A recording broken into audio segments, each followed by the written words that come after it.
গৌতম গম্ভীর কখনোই জনপ্রিয় হওয়ার জন্য ক্রিকেট খেলেননি। কলকাতা নাইট রাইডার্সের জমানাতেও কোনো জনপ্রিয় সিদ্ধান্ত নেননি, নিয়েছেন সব কার্যকর সিদ্ধান্ত। তিনি যা ঠিক মনে করেন সেটাই করেন। ভারতীয় দলের কোচ হিসেবেও তাই। ফল যাই হোক, নিজের সিদ্ধান্ত নিয়ে থাকেন অনর। এই মানসিকতা নিয়ে চ্যাম্পিয়ন্স ট্রফি জিতিয়েছেন ভারতকে। ভারত যখন দুবাইতে চ্যাম্পিয়ন্স ট্রফি খেলতে গিয়েছিল তখন অনেকের চোখ কপালে উঠেছিল বরুণ চক্রবর্তীর দলে জায়গা পাওয়া নিয়ে। শেষ মুহূর্তে ডাক পান। নিন্দুকেরা বলেছিলেন আইপিএলে ভালো করলে কি জাতীয় দলের জায়গা পাওয়া যায়?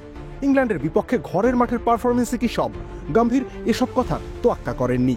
তার যুক্তি ছিল পরিষ্কার, প্রতিপক্ষকে চমকে দিতে হবে, আর সেই কাজে বরুণের চেয়ে ভালো কেউ নেই।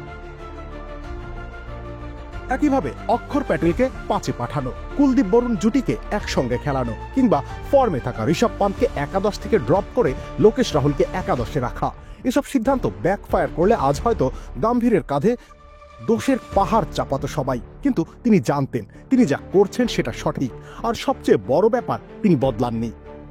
হালিম কে আনলো? আনিনি, বানিয়েছে। ভালো হলে আমি, খারাপ হলে ভাইয়া।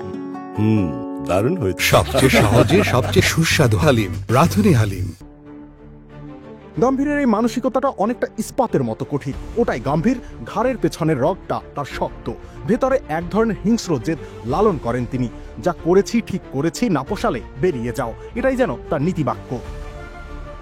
চ্যাম্পিয়ন্স ট্রফির ফাইনালের পর গম্ভীর যখন সাংবাদিকদের সামনে এলেন, তার চোখে মুখে ক্লান্তির ছাপ ছিল না, ছিল এক ধরনের আত্মবিশ্বাসের দীপ্তি। এক সাংবাদিক জানতে চাইলেন, আপনার সিদ্ধান্তগুলো নিয়ে অনেক বিতর্ক হয়েছিল, এখন কি বলবেন?